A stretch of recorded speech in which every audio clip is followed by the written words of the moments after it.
Specific টাকা আছে হলো ওবায়দুল কাদের, স্পেসিফিক টাকা আছে হলো শামীম ওসমানের। টাকা পয়সা লেনদেন শেষ, ইকবাল সামান চৌধুরী সম্পাদক থাকবে। এই টাকা কি এটা মোস্তফা কামাল ওনার অফিসিয়াল অ্যাকাউন্ট থেকে চলে আসছে। প্রবাসী অনুসন্ধানী সাংবাদিক ইলিয়াস হোসাইন সম্প্রতি একটি কল রেকর্ড প্রকাশ করেন। আওয়ামী লীগ নেতাদের ফেলে যাওয়া সম্পত্তির মালিক হচ্ছে মেঘনা গ্রুপ শিরোনামের সংক্ষিপ্ত সেই ভিডিওতে কয়েকটি চাঞ্চল্যকর তথ্য উঠে আসে।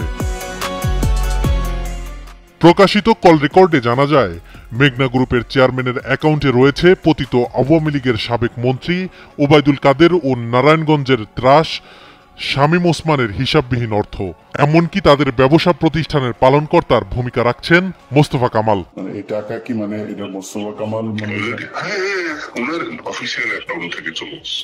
এখন প্রশ্ন, পলাতক এমপি মন্ত্রীর টাকা কেন মেঘনা গ্রুপের চেয়ারম্যানের অ্যাকাউন্টে? দর্শক, এই প্রশ্নের উত্তর জানতে আমরা আপনাদের একটু অতীতে নিয়ে যাব। ঢাকার উপশহর সোনারগাঁয়ে রয়েছে মেঘনা গ্রুপের বিশেষ একটি ফ্যাক্টরি। সপ্তাহে সপ্তাহে সেই ফ্যাক্টরির ছাদে ফড়িং এর মতো উড়ে এসে বসত মেঘনা গ্রুপের হেলিকপ্টার। নেমে আসতেন দুর্নীতিবাজ সেতুমন্ত্রী ওবায়দুল কাদের। মেঘনা গ্রুপের মালিক মোস্তফা কামালের তত্ত্বাবধানে সেখানে কাদেরের জন্য থাকত নারী ও মদের মিশ্রণে রাত জুড়ে নষ্টামির আয়োজন। হতো দেশ ধ্বংসের বিভিন্ন চক্রান্ত। কাদেরের এই নারী ভোগের কিচ্ছা কাহিনী স্থানীয় বাসিন্দাদের মুখে মুখে। এখানে যে মোস্তফা মাসে 2-1 বার আইতো ফ্রেশের মালিক, হেলিকপ্টার যে ওবায়দুল কাদের সপ্তাহে 15 দিনে 2-1 বার। উনি মেয়ে নিয়ে ফ্রেশ কোম্পানিতে ফুর্তি করতো, সপ্তাহে 2-3 বার আসতো। হ্যাঁ, এই যে আপনার প্রেস আসতো, এই জায়গায় ড্রিঙ্ক করতো, মেয়ে নিয়ে ফুর্তি করতো। কাদেরের সাথে সুসম্পর্ক রক্ষায় এটাই ছিল মেঘনা গ্রুপের কৃতজ্ঞতা প্রকাশের কৌশল। এভাবে কাদেরকে খুশি করেই গত 15 বছরে যাচ্ছে তাই দুর্নীতির মাধ্যমে হাজার হাজার কোটি টাকার মালিক হয়েছেন মেঘনা গ্রুপের মোস্তফা কামাল। জনসাধারণের দাবি, সাবেক এই মন্ত্রীকে মেঘনা গ্রুপের পার্টনার হিসেবেই মানতেন মোস্তফা কামাল। গ্রামের পর গ্রাম দখল, অসহায় মানুষের জায়গা জমি দখল থেকে শুরু করে মসজিদ, ঈদগাহ ও কবরস্থানে যাওয়ার সরকারি রাস্তা পর্যন্ত কাদেরের ক্ষমতায় দখল করে নিয়েছে মেঘনা গ্রুপ।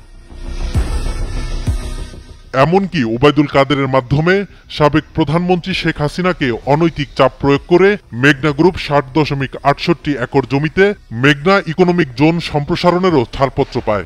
যদিও তাদের প্রয়োজনীয় অধিকাংশ নথি না থাকায় নারায়ণগঞ্জ জেলা প্রশাসক তা সাময়িকভাবে স্থগিত করে দেয়। কাদেরকে প্রভু বানিয়ে লবণ ব্যবসায়ী মোস্তফা কামাল আজ এত দূর এসেছেন। ভৃত্য মোস্তফা কামাল এই প্রভু কাদেরের আপদ বিপদে সকল ধরনের খোঁজ রাখেন। বাংলাদেশ থেকে কাদেরকে পালিয়ে যেতে সবচেয়ে বড় ভূমিকা রাখেন মোস্তফা কামাল নিজেই। এক গোয়েন্দা প্রতিবেদনে বলা হয়, মেঘনা গ্রুপের মালিক মোস্তফা কামাল গত 21 বছরে আমদানিতে আন্ডার ইনভয়েসিং এর মাধ্যমে ৭৯,৭৬২ কোটি টাকার ভ্যাট ফাঁকি দিয়েছে, যার ভাগ নিয়েছে ওবায়দুল কাদের। এছাড়া শুল্কায়নযোগ্য পণ্য, মোটরযান ও নৌযানের বিপরীতে বাধ্যতামূলক বীমা পলিসি এড়িয়ে গিয়ে ন্যাশনাল ইন্স্যুরেন্সের ১,৫১৯ কোটি টাকা, সরকারের ভ্যাট, স্ট্যাম্প ডিউটি ও ব্যাংক কমিশনের ১,০০০ কোটি টাকারও বেশি আত্মসাৎ করেছেন, যার পুরোটাই তিনি বিদেশে পাচার করেছেন। দর্শক, ফেরা যাক ইলিয়াস হোসাইনের সেই চাঞ্চল্যকর অডিও ক্লিপে। তার মানে যত দুর্নীতিবাজ আওয়ামী দোসর আছে সবার বিশ্বস্ত ক্যাশিয়ার হিসেবে কাজ করছেন মেঘনা গ্রুপের মোস্তফা কামাল। নারায়ণগঞ্জের ত্রাস ওসমান পরিবারের নেতৃত্বে ছিলেন সন্ত্রাসী ও আওয়ামী লীগ নেতা শামীম ওসমান। শুধু নারায়ণগঞ্জ এলাকাটিতেই ওসমান পরিবারের রয়েছে ৬,৫০০ কোটি টাকার ব্যবসা। এর মধ্যে রয়েছে গার্মেন্টস, শিপিং, পরিবহন, আবাসন খাত। পুরো পরিবার সহ পালিয়ে যাওয়ার মতো বেহাত হতে শুরু করেছিল তাদের এই ১,০০০ কোটি টাকার ব্যবসা। এদিকে ব্যাংকে পড়ে থাকা শামীম ওসমানের কারিকারি অবৈধ টাকারও একজন রক্ষাকর্তা প্রয়োজন ছিল। এই সময় বিপদের বন্ধুর পরিচয় দিয়েছেন মেঘনা গ্রুপের চেয়ারম্যান মোস্তফা কামাল। ২ হাতে জড়িয়ে নিয়েছেন সন্ত্রাসী বন্ধু শামীম ওসমানের ব্যবসাগুলো। শামীম ওসমানের অবৈধ টাকা বিদেশে তার কাছে হুন্ডির মাধ্যমে মোস্তফা কামাল পাচার করছে বলেও গুঞ্জন শোনা যাচ্ছে। এখন শামীম ওসমান ও তার পরিবারের মালিকানাধীন ব্যবসা পরিচালনা ও দেখাশোনার দায়িত্ব নির্ভরযোগ্য মোস্তফা কামালের কাঁধে। এমনকি শামীম ওসমানের ব্যবসায়ের মাসিক লভ্যাংশ হিসাব করে পাঠিয়ে দিচ্ছেন মোস্তফা কামাল। আওয়ামী লীগের প্রতি কতটা বিশ্বস্ত মোস্তফা কামাল চিন্তা করা যায়। এদিকে স্বৈরাচার হাসিনার তথ্য উপদেষ্টা ইকবাল সোবহান চৌধুরীর ডুবতে যাওয়া দৈনিক অবজারভার বাঁচানোর মাসিহাও এই মোস্তফা কামাল। আওয়ামী লীগের এই দোসরকে সম্পাদক রেখেই অবজারভারও পরিচালনা করার প্রতিজ্ঞা করেছেন মোস্তফা কামাল। টাকা পয়সা লেনদেন শেষ, ইকবাল সোবহান চৌধুরী সম্পাদক থাকবে। এভাবেই পতিত আওয়ামী লীগ নেতাদের হাজার কোটির অবৈধ আয়ের ব্যবসা নিজের দখলে নিয়েছেন মোস্তফা কামাল।